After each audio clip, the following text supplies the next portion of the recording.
Good morning to all of you. It's time for us to begin our Bible study this morning. Thank you for being here as we are wrapping up this study of the life of Jesus. We've talked about his life, his death, and now his resurrection. Wednesday night we were talking about the resurrection, and we want to finish that lesson up this morning. We're on page 70 in the workbooks. If you're following along there. Speaking of workbooks, be sure and get your workbook for the next study that begins next Sunday morning. Tim will be teaching again. And it's about creation and evolution. If you haven't got a book yet, Jimmy Dobbs will get you one. But be sure and get that and be ready for that study.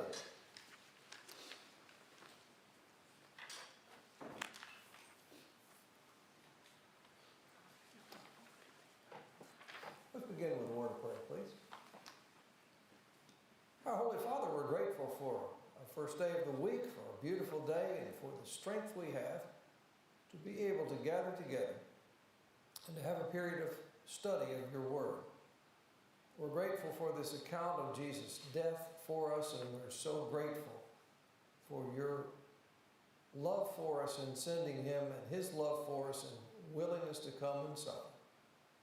We're grateful, Father, not only for his death for us, but also for his resurrection, for the hope and the assurance that gives us. And as we study these things this morning, help us to grow in our faith, to be even more convicted, and to show that in the way in which we live before you day by day. We pray these things in Jesus' name. Amen. When Jesus sent the apostles out to preach, he said to them in Acts chapter 1 and verse 8, "You will be my witnesses." So in Acts chapter 2, when they began to talk to people about the gospel, Acts chapter 2, Peter's sermon, he said in verse 32, "This Jesus God raised up again, to which we are all witnesses." When the apostles preached the resurrection of Jesus, they used their own eyewitness interactions and testimony of Jesus as the proof of his resurrection. Now, they mentioned some other things. We talked Wednesday night about the tomb, the empty tomb, and the circumstances of that. And that all helps us to understand the reality of the resurrection. That's all circumstantial evidence. And you can make a good case for the resurrection from that. The fact of the matter is that in courts, people are often convicted based strictly on circumstantial evidence without any eyewitness accounts at all. But the much better evidence still is these actual eyewitness events that we want to be talking about in our lesson this morning.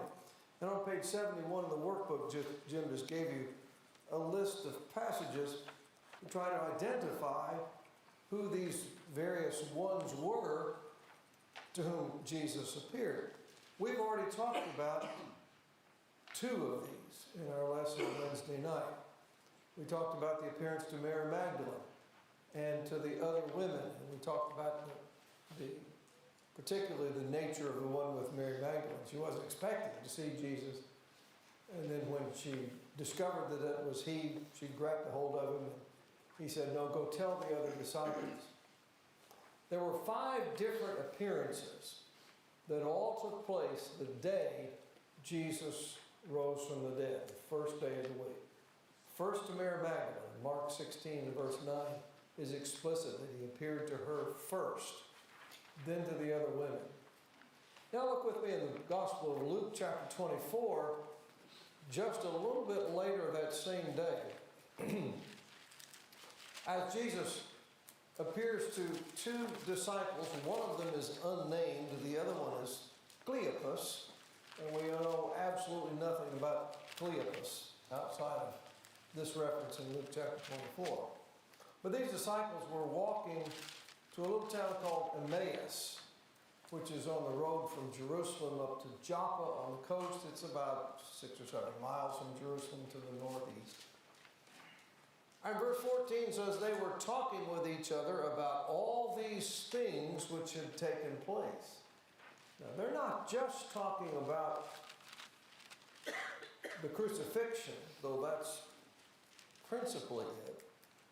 We will learn in a moment that they've already heard some of these accounts, rumors, whatever, circulating about an empty tomb and a report of resurrection. While they were talking and discussing, verse 15 says, Jesus approached and began traveling with them, but their eyes were prevented from recognizing him. And he said to them, what are these words which you're exchanging with one another as you're walking? And they stopped. Luke says, looking sad. To understand, that's their overall feeling at the moment. One of them, named Cleopas, answered and said, are you the only one visiting Jerusalem and unaware of the things which have happened here in these days? And the Lord said, what are you talking about? What's going on? Their thought was, how could you possibly not know what's going on? Everybody knows what's going on in Jerusalem these days. He said, what then? They said the things about Jesus the Nazarene, who was a prophet mighty in deed and word in the sight of God and all the people, and how the chief priests and our rulers delivered him to the sentence of death and crucified him. You notice even though the Romans crucified Jesus, they lay the responsibility squarely on the leaders of their nation. Then verse 21 explains their sadness. And you can just kind of hear the disappointment in their voices when they said, but we were hoping that it was he who was going to redeem Israel. That's why they're so sad. This one that they had thought was going to be their Redeemer is crucified. Indeed, besides all this, it is the third day since these things happened. But also, some women among us amazed us when they were at the tomb early in the morning and did not find his body. They came saying that they had seen a vision of angels who said he was alive. Some of those who were with us went to the tomb and found it just exactly as the women had said. But him they did not see. So these disciples were with the others when those women to whom Jesus had already appeared came and said, Jesus, appeared to us and the tomb is empty. And Peter and John went and investigated. This was among the bunch that was there. And at least one of them, unless Cleopas is another name for one of the apostles that we don't know anything about, was not an apostle. Perhaps neither one of them were. So you see, their understanding of what's being circulated today about what might have happened, but they don't have any proof of it. In Jesus' view of things, what was their problem? What did he mildly rebuke them for? Unbelief. Yeah. Unbelief. And the problem was, he said, you're slow to believe all that the prophets have spoken. The problem wasn't so much the testimony of the women, though they were slow to believe that, or the testimony of the angels, they were slow to believe that too, I guess. But they're slow to believe what the prophets have written. See, the problem was that when they studied their Old Testaments, and they studied about the Messiah, they picked up on the kingly pictures, the regal pictures, the reign and the deliverer and all of that. But the suffering servant pictures, like Isaiah 53, those didn't register at all. Jesus said, verse 26, was it not necessary for the Christ, the Messiah, to suffer these things to enter into his glory? Beginning with Moses and with all the prophets, he explained to them the things concerning himself in all the scriptures. I would love to have been in on that conversation. and heard Jesus explain the Old Testament prophets as they related to him. But here's the point. There's a principle in the Old Testament that these two had missed. It wasn't just these two. It was pretty much everybody had missed. And that is that the road to glory for the Messiah was a road of suffering. That before he would become king, before he would be glorified, before he would have all the dominion and all of those things that people were expecting, there first had to be the suffering. And once they could get that concept in mind, they wouldn't be so disappointed in the fact that the Messiah was crucified, and that wouldn't become a stumbling block to them to accept Jesus as the Messiah they were hoping that he would be. And then the resurrection would mean all the more. That would be the icing on the cake, because that would also be confirmed by Old Testament prophecy that was going to take place. And so what he's doing is he's trying to turn what was a liability into an asset. If they will understand the whole concept of the Messiah's work and those prophecies, then those things they're stumbling over actually become a strengthening of their faith, because he's fulfilled the whole gamut of all of the things that he was supposed to do. But they didn't recognize him, and the text indicates in verse 16 their eyes were prevented from recognizing him. I'm not sure exactly how that was, but that seems to indicate some sort of supernatural activity. Well, they got to where they were going, and they asked Jesus to come on in and eat with them. I doubtless wanted to extend this conversation about the Christ and Old Testament prophecy. This was fascinating stuff. So he sat there, and there was something about the way that the Lord ate with them, whether it was reminiscent of the breaking of bread and what he would say, how he would do it. There was something about that they recognized him, verse 35, by the breaking of the bread. Of course, about that time, Jesus disappeared. But they're all excited, so what do? They turn around and run and tell the other apostles about it. And when they get there, they found the 11 who were gathered together. And verse 34 says they were saying, "The Lord really has risen and has appeared to Simon." That's Peter. So somewhere along the way, the Lord also appeared to Peter on this day. And Paul mentions that in 1 Corinthians chapter 15. Now, we don't know anything more about that than just these kind of casual references. And so as these disciples are relating all of these circumstances, all of a sudden, Jesus came again. He stood in their midst and he said, "Peace be to you." They were startled. They thought they were seeing a spirit. Verse 38, he said, "Why are you troubled? Why do doubts arise in your hearts?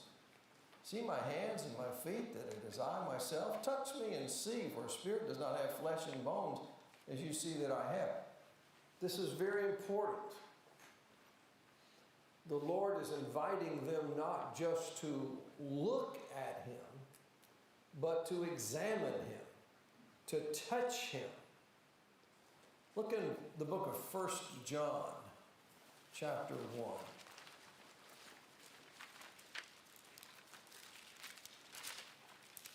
1 John chapter 1. Verse 1. What was from the beginning, what we have heard, what we have seen with our eyes, what we have looked at and touched with our hands concerning the word of life.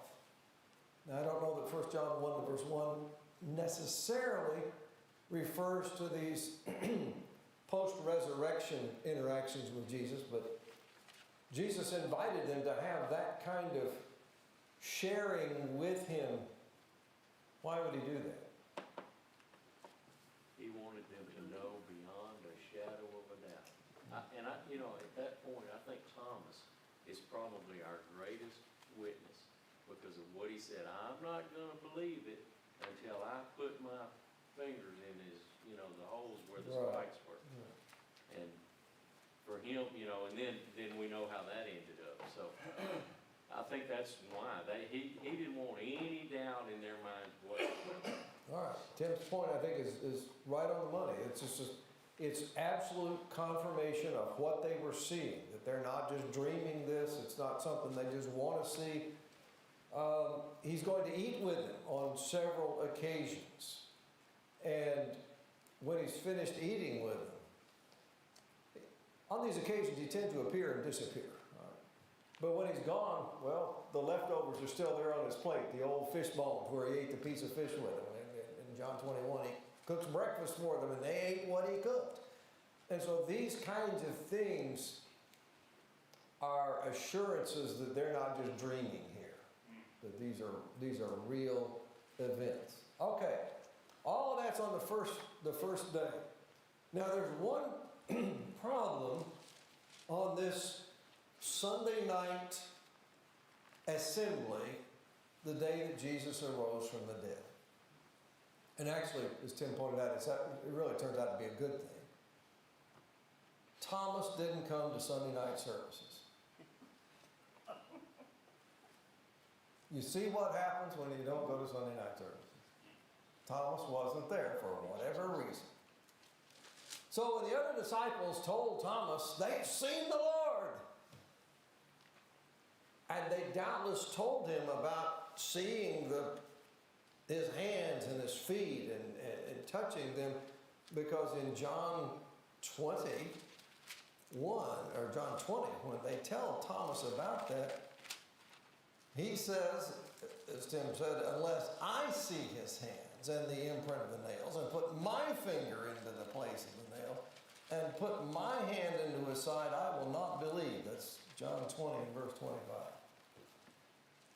The other apostles have done this, but Thomas said, I'm not going to believe until I can do that too. Till I have that same opportunity to do that which you all have. He would have if he'd been at church last Sunday night. But he wasn't there. Okay. So, 8 days later, when they're having this conversation, they're gathered again. Thomas is there the next week. He learned his lesson. And Jesus came, verse 26 of John 20 says, the doors having been shut. One of the other appearances, they talk about the doors being locked. The disciples are a bit nervous, a bit scared by the understandably so. Look at the opposition that's pointed at Jesus. And what did Jesus tell them the night before he was crucified about how the world was going to react to them? Same way. They're going to put you in prison. They're going to throw you out of the synagogue. They're going to put you to death. They're going to do all that. It's no wonder they're afraid. So they're there. They got the doors all closed up. And the Lord comes and he says to them, peace be with you. And then verse 27 of John 20, he turns to Thomas and quotes Thomas. He says, reach here with your finger and see my hands, and reach here your hand and put it into my side, and do not be unbelieving, but believing. Thomas answered and said, my Lord and my God. Jesus said to him, because you have seen me, have you believed? Blessed are they who did not see and yet believe. A couple of things about Thomas here that are really critical. First of all, look what he confesses. What does he say to Jesus? My Lord and my God. If Jesus is anything but that, what is he going to have to say in response to Thomas? Wait a minute, you're attributing too much to me. Let's straighten this out. And he says nothing of the kind. To the contrary, he praises Thomas for his confession. This is one of the strongest statements we have of the deity of Jesus. Thomas confessing it and Jesus praising him for that. but there is a mild rebuke in it. It's only, Thomas, I wish you wouldn't have had to see me firsthand in order to believe. What does Jesus mean when he says, blessed are those who did not see and yet believed? Who's he talking about there? Us, absolutely. Everyone who is going to be dependent on the apostles' testimony. Thomas didn't listen to the other apostles' testimony. He had to see it firsthand. And the Lord knows that most people aren't going to have that opportunity. Most of us will be absolutely dependent on the apostles' testimony. So while it's good that Thomas comes to faith, it would have been a lot better if he would have been willing to listen to the testimony of 10 eyewitnesses to Jesus. Not strangers as well. Nobody that he would question their veracity or anything about. Exactly. All right. So that's John chapter 20. Jesus appeared to the 11, all the apostles in Galilee, in Matthew's account, Matthew 28. We don't know exactly when that took place. Paul mentions in 1 Corinthians 15 and verse 6 an appearance to among 500 brethren at once. That surely took place in Galilee. Remember, Jesus told the women to go tell the disciples to meet him in Galilee, as they had said. And you might remember, what does Paul say about those 500 brethren to whom Jesus appeared? Some of them are still alive today. Yeah. When he wrote 1 Corinthians, and that wasn't, 20, 25 years later after these events, many of those 500 brethren were still around. And the way he says that, it's almost like ask around and inviting people to talk to these folks. Then he appeared to James somewhere along the line, according to 1 Corinthians 15 and verse 7. And there's just no other information about that one. That's evidently James, the Lord's brother, rather than James is among the apostles. That's evidently his brother. What was Jesus' brother's attitude toward him while he was alive? Do you remember? They rejected it. That's right. They didn't believe that he was who he said he was at that point. And yet, just James becomes what Paul refers to as a pillar in the church in Jerusalem. Evidently, he's the James that wrote the book of James. So something changed him. I have a feeling I know what it was. The Lord appeared to him after his resurrection. Then there was an appearance to the 11 at Jesus' ascension, which is in Luke 24, of course, in Acts chapter 1. And then, question 11, who was the last person that Jesus appeared to? Paul, Saul. And how does he describe that appearance in himself in that circumstance?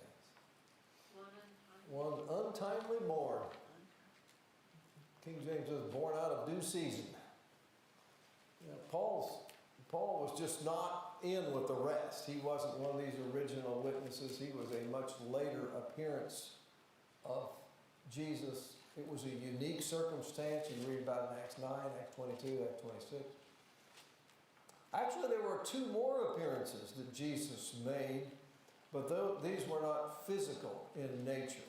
After his ascension back to the Father, he appeared to Paul, but he also appeared to Stephen and to John, both in a vision. In Acts chapter 7, when Stephen was about to be stoned, remember he looked up and he said, I see Jesus standing at the right hand of God, which of course is exactly what his critics wanted to hear at that point. So he had that vision. And then, of course, in the book of John, the whole Revelation is the revelation of Jesus Christ. And in Revelation chapter 1, there's a rather graphic description of what the form in which Jesus appeared to John in that vision. Now, I understand the appearance of Stephen and the appearance of John are different in nature. The one to Saul is a little different in nature, but it's different than those other two visionary kind of appearances. But these should be a part of the record, and Paul includes them in part of the record. In fact, Paul talks about the appearance that the Lord made to him as part of his qualification to call himself an apostle. He says, have I not seen the Lord? 1 Corinthians chapter 9. Am I not an apostle? Have I not seen the Lord? He's an eyewitness, but I have to be able to see firsthand what he has seen. All right. Anything you want to add or question or whatever about any of these appearances, Tim? Frank, Rohan has communicated to me, wants me to ask you a question. All right. He says, can you ask Frank, why did Jesus tell Mary, don't touch me, and yet the disciples touched him? What's the difference? Great question. Great question. In case anyone didn't hear it, when Jesus first appeared to Mary in John chapter 20, in verse 17, when she came up, she realized it was Jesus, and she came up and grabbed hold of him. Jesus said to her, stop clinging to me. If you use the King James Version, it says, don't touch me. Do not touch me. And yet to the other disciples, Jesus invites them to touch him. And I think the simple explanation of that is that the better rendering in John 20 and verse 17 doesn't refer to a casual or short-term touch. It's somebody who's clinging, somebody who's holding on. Jesus has no objection to Mary touching him if she wants to verify that it is he by touching his hands and all of that. But he doesn't want her clinging to him and holding on to him so he doesn't get away, because she needs to go and tell the other disciples about the risen Lord. And there are going to be other opportunities where Jesus will interact with the disciples during this period of about 40 days before his ascension. So I think that's the simple explanation of that. It's a good question, and one that very often comes up. Frank, Sir? just some observations. I don't know that there's any other place in the Bible after Jesus ascended and was seated at the right hand of the throne of God, where he was stand as he was with Stephen. Stephen. It's just a poignant thing there. In reading that through, it was refreshing this morning. I think about, well, it'd be a benefit, I think, if we have a flavor for how they were speaking. I think about Mary, Rabboni, how might she have said that? And then as you spoke about Thomas, when Thomas proclaimed Jesus, how he, that's left, God leaves that to our mind. He does. We don't have an audio recording for. And there are several passages where I would love to have one. I'd like when Agrippa asked Paul, he says, "Almost you persuade me." Was he cynical? Was he sincere? Was he deride? I don't know. I'd love to know the answer to that. We're divesting though. We need to get back to our study. Okay, here's our question. We have the apostles who go out into the world and say, we have seen the risen Lord. And it's not just the apostles. Of course, you have Mary, you have the other women, you have Cleopas and some other disciples who are saying the same thing. 500 brethren claim to have seen the Lord. And Jesus pronounces a blessing on all of us who will listen to this testimony. And the question is, how valid is this testimony? How reliable is it? How trustworthy is it? And Jim gives you some information on page 70 of the book about the dismissal of this, that somehow these folks were just kind of dreaming it, wishing it would be, and so thinking they were seeing Jesus when they really weren't. And he cites Josh McDowell's Work the Resurrection Factor, which is a really, really good book. Josh McDowell has several really good, simple books on evidences and some of these things, and they're good reading for you. J.W. McGarvey, pioneer preacher from the mid-19th century, wrote a book about evidences, and he talked about some of this as well. And in his book, discussing this question of how believable are these apostles as witnesses, he said the force of human testimony depends on three things. First, the honesty of the witnesses. Second, their competency. And third, their number. And that's just a broad truth that would apply to any kind of circumstance, any kind of courtroom circumstance, any kind of historical documentation of anything. But let's think just a little bit about that.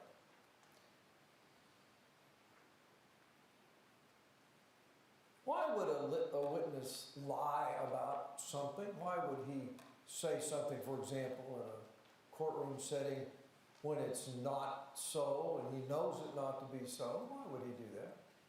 Because Roman soldiers were given money. All right. It could be that there's somebody's paying him off to say that. Greed might be a reason. Why else might somebody Getting attention. just to make a name for themselves, to get attention, to try to be somebody? Okay. To conceal the truth. All right. They're trying to cover something up. That's another reason. Yeah. Fear of. Could be fear of repercussions if I don't acknowledge this. Okay. And there may be one other reason that occurs to me. Sometimes people do it out of vindictiveness. They're after somebody, and so they make up stuff. Well, we're seeing that, I'm afraid, more and more, where people they want to take somebody down, so they just start making up accusations about them and say, this is what happened, when it really didn't. So those are some reasons, those are just common sense reasons as to why people might be dishonest in their testimony. Any of that work with the apostles, any of that explain why they would lie about Jesus and having seen him? What did they gain out of that? What financial profit came to them? No financial, they all just about gained death for it. They gained death is about what they got. Yeah. Paul does a great job of kind of summing that up. He does. In 1 Corinthians chapter 3, he says in verse 10, we are fools for Christ's sake. We're weak. We're without honor. To this present day, we're both hungry and thirsty and poorly clothed and roughly treated and homeless. That's what they got out of it. No gain for them, no prominence for them in the world. What about fear? Would that explain it? No, fear would tell them to do the opposite, wouldn't it? Fear would tell them to deny that they'd ever seen Jesus, because that's where the intimidation is coming from, is trying to bury this story. And vindictiveness against the Jews might explain it, but as we pointed out Wednesday night, all the Jews would have to do to refute all that is just take folks to the right tomb and point out the body, and then the apostles would have been absolutely humiliated and there would have been nothing left. So there's not anything about the nature of the case itself that provides any motivation for them to do what they did, other than they honestly, truly believed it to be the case. And these show themselves to be honest witnesses as well. When you read their writings, they tell about their own failures, they tell about their own lack of belief, their slowness to pick up on what Jesus did. Everything about it suggests these are honest people just telling what they saw, even when they didn't understand it. Well, that brings you to their competency, and competency could be thought of on two levels. It could be just somebody's mental competency to begin with, and then also competency would relate to their opportunity to have actually seen what they said they saw. Are they in a position to be able to have seen and heard, what they said that they saw and heard. Any reason to question the mental competency of these people? Why, no. Luke, who wrote his gospel account, was a physician. Paul was a leader among the Jews. These were people who were quite competent in that regard. They had every opportunity to see the things that they said they saw and to hear the things that they said they heard. There aren't any occasions when, these appearances of Jesus are kind of interesting because they're very limited. They're over a period of 40 days, and there may well have been others besides what's indicated. But Jesus kind of came and went. But the point I'm going to make is that when he appeared, everybody present saw him. It wasn't that some of them said, oh, he was here, and the rest of them said, no, he wasn't. Everybody that was there saw him when he made the appearance. Sometimes you're around somebody, maybe they're on medication or something, and they tell you about some things that they see, and you say, I'm not seeing that. I remember years ago, Sandy and I were visiting a lady in the hospital, and she was talking about that there was a rat under her bed, wasn't it? She was talking about this rat that was under her bed. Well, I got down on my hands and knees and checked, and there was no rat under the bed, and I was pretty sure that morphine she was on is what was causing the problem. There's nothing like that with the apostles. They didn't see things that others present didn't see, so nothing there. And the number. How many witnesses do you need to verify a fact? What did the law of Moses say? That classic statement over and over again. On the basis of 2 or 3 witnesses. We need more than just one, so it's not one person's word against another. But if you can have 2, that's now you're getting to. If you have 3, you feel really good about it. What if you have 7? Well, now you're really confident, aren't you? How many more than 7 are you going to need? It gets really redundant after a while, doesn't it? And Paul said there were how many? He appeared to how many brethren? 500 at one time. Above 500 at one time.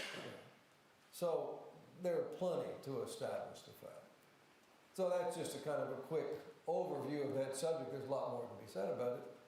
But there's no reason whatsoever to question the accuracy of what these folks say, other than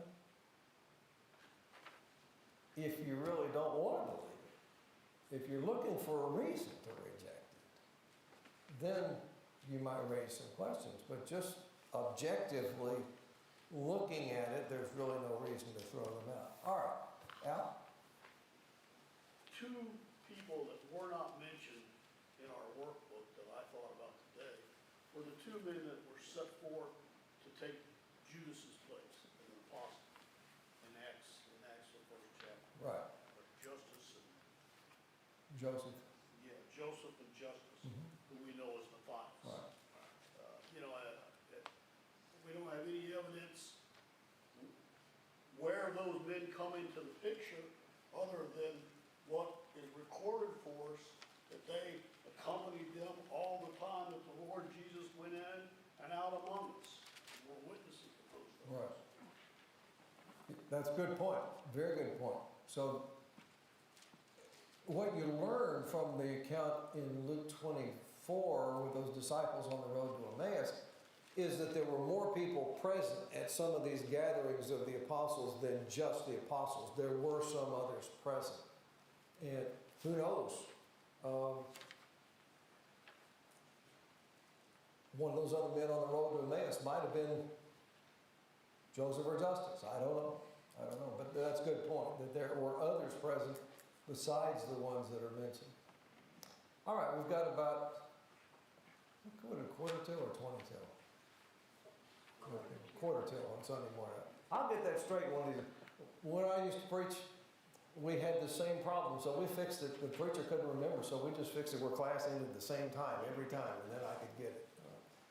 We've got 5 minutes left. Let's talk a little bit about the implications of the resurrection. Jim gave you on page 72 3 passages to look at. We've got a few more to think about.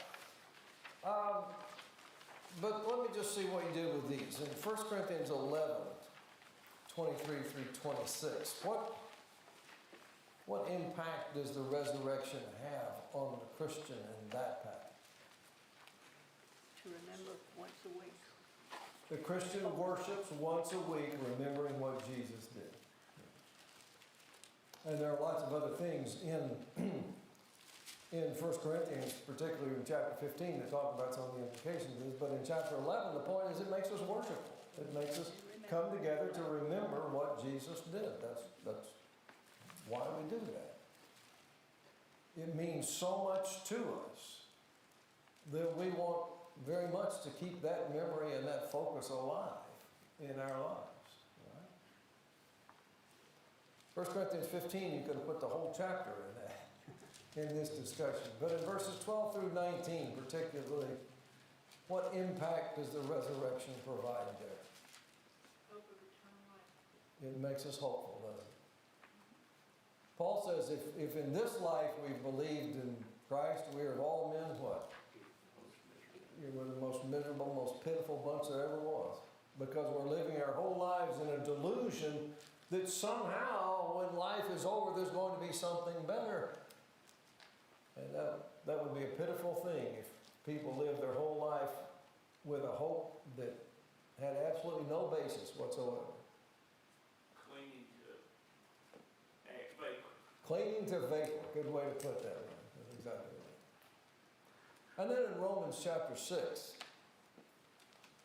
what impact does the resurrection of Jesus have in our lives? Or what should it have? What's the point of Romans 6? Through baptism, we are clean. We're- Washed. We're buried with him in baptism, in which we rise to walk in what? Newness of life. And the point is, just as Jesus had a new existence, a new life after his resurrection, so we too walk in newness of life. And it's a different kind of existence once we are baptized into Christ and have the new life with him. Here's some other things for us to think about.